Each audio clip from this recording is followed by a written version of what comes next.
Hi, this is Adam from Small Town Machine Shop with two new additions to the shop. Well, one good one and one not so good. I've been looking at one of these forever. It's a Logan turret lathe. So if you're not familiar, what you do is it doesn't have a conventional, apron setup. It's for doing production work. You run a tool from both sides. The tool slider in with this handle. It would perform its work. You pull it out, and it automatically, I pulled that a little fast, cams over to the next thing for the next operation. Oh, that's not the handle for that. This is the handle. You pull it back. Again, I'm pulling that too hard. So it goes in. There we go. And that's not going in enough. That's hitting that. But you get the point. Tool turret is all functioning. Yep. So that's super cool because a lot of these I found were broken. This one works. This one works perfectly. Doesn't call it check. I'm gonna have to find me some slightly larger collets than that. This is more of a want machine than a super useful in the shop. Has nice legs. Over there's the drive. As you know, on Logans they have a leg that supports the motor and it hangs off the back. It's in really nice shape. The good thing about these turret lathes is nothing really slides. You just adjust it. You set it up for specific jobs. So the beds are always usually in nice shape. Everything else seems nice and tight. So very, very happy with this machine. Got a bunch of random parts. Here's a spring-loaded cut-off tool. Some other stuff we'll have to go through. I'll have to make a new belt for it. So yeah, very cool. Here's how you adjust the stroke for the various tools. There's stops. It hits on this ledge back here, so you can adjust all those depending on your application.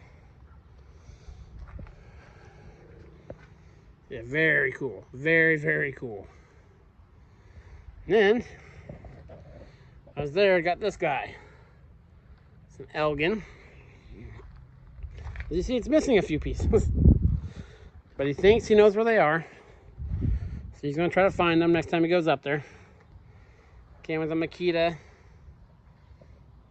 sander rigged up. This thing turned lots and lots of brass.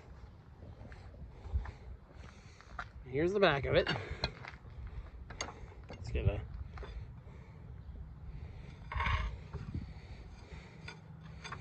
brass there. And the coolant tank, that is like 6 inches deep of mostly brass shavings and some steel or aluminum in there.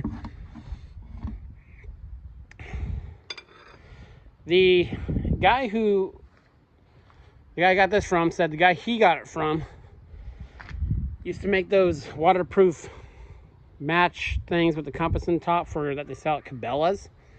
He said he'd do production runs of those on this. What's really cool, I might move it to another machine. It's inside this door. It's a really nice, that's, 1/2-inch cast collet rack. And they're bolted to some risers so I can move them all to one thing to hold 5C collets. Very cool. There's the motor. Underneath it, some drum switches, so it's all just control the electrics. This was, I believe, the belt tightener tensioning device. Of course, none of that works because we're missing a few things to this one, but I really like the cabinet. So, okay. So let's talk price. I paid $100 for both of these machines. I could have paid less. I literally asked him how much he wanted. He said a case of beer.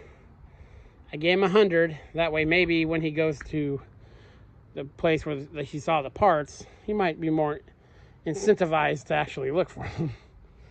And they're well worth it. I mean, this one just needs a little bit of cleanup, a new belt. Everything's there, everything turns freely.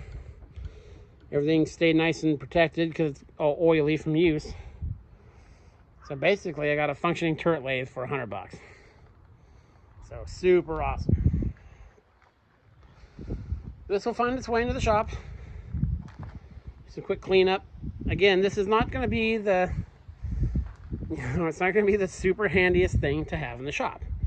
But this is just one of those. I've always been wanting one, so I got it. Not everything has to be practical. I didn't buy a 24-inch wheel grinder because I was going to sharpen half-inch high-speed steel bits on it. It's just cool, and I wanted it, and this is one of those. Be a nice piece in the shop, and I do have plans for making bushings that go inside of bearings for a certain application that I could set this guy up for. So we'll definitely see some videos on this, and then just, messing around with it. I do need to find some more collets first, because our work range is a little minimal right now. Yeah, very cool. It's a model 830, and Logan made a ton of turret lathes, just like Warner Swayze did. Got the nice chip pan with the cast iron legs. Awesome, just awesome. I love this thing. So yeah, that was today's new additions. This is Adam from Small Town Machine Shop. Please comment, like, and subscribe, and thanks for watching.